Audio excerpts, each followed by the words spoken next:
Lesson 76. Your opposition is your opportunity. Opportunity often comes disguised in the form of misfortune or temporary defeat. Napoleon Hill.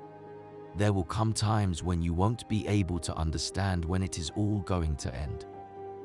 You might be faced with constant pushbacks when you work towards your goals, especially when you are getting out of your comfort zone and trying to make a difference. You are engaging on something you have never done before because you want to get something that you never had, and in order to do so you have to stretch your limits and go against your beliefs and the pleasure of this world, and have the confidence to believe in God and believe on the plan you set for yourself. It takes strong will and commitment in order to reach the best and change yourself from being ordinary to an extraordinary person.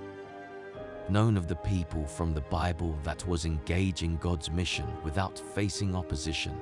It is God's own way of training our feet and our hands so that we may become better and better each and every day with each and every weakness we choose to defeat. This is the most important lesson you will learn whenever you choose to move towards the next stage in life.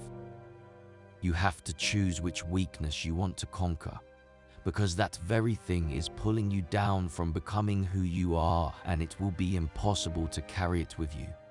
It's either weakness or strength, but you cannot choose both.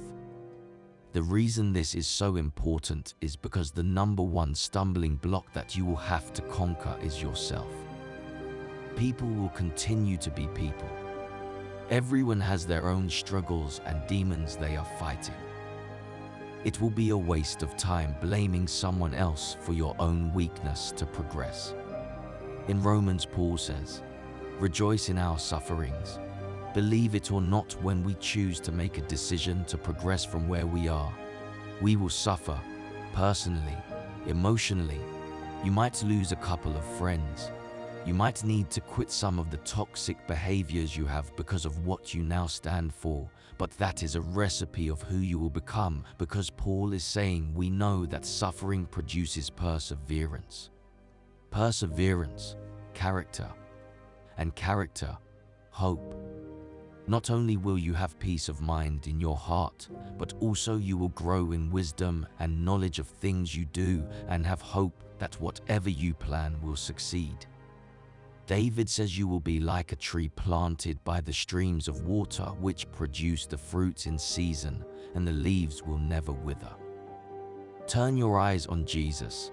When trouble and opposition come, it tells you that you have never changed. You are still the same man, no matter what you do, but this is an opportunity to turn your eyes to where your strength lies upon.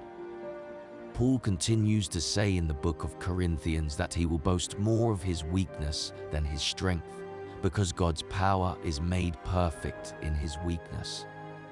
When we are found no other way out, turning your eyes to Jesus, who has unfathomable strength, is able to turn around your situation. Start with little things that bother you by giving God full control over it. Do not matter yourself on the things you cannot control, rather commit yourself on what you believe. Work hard. Conquer your own laziness. Have the courage and persistent in whatever you do.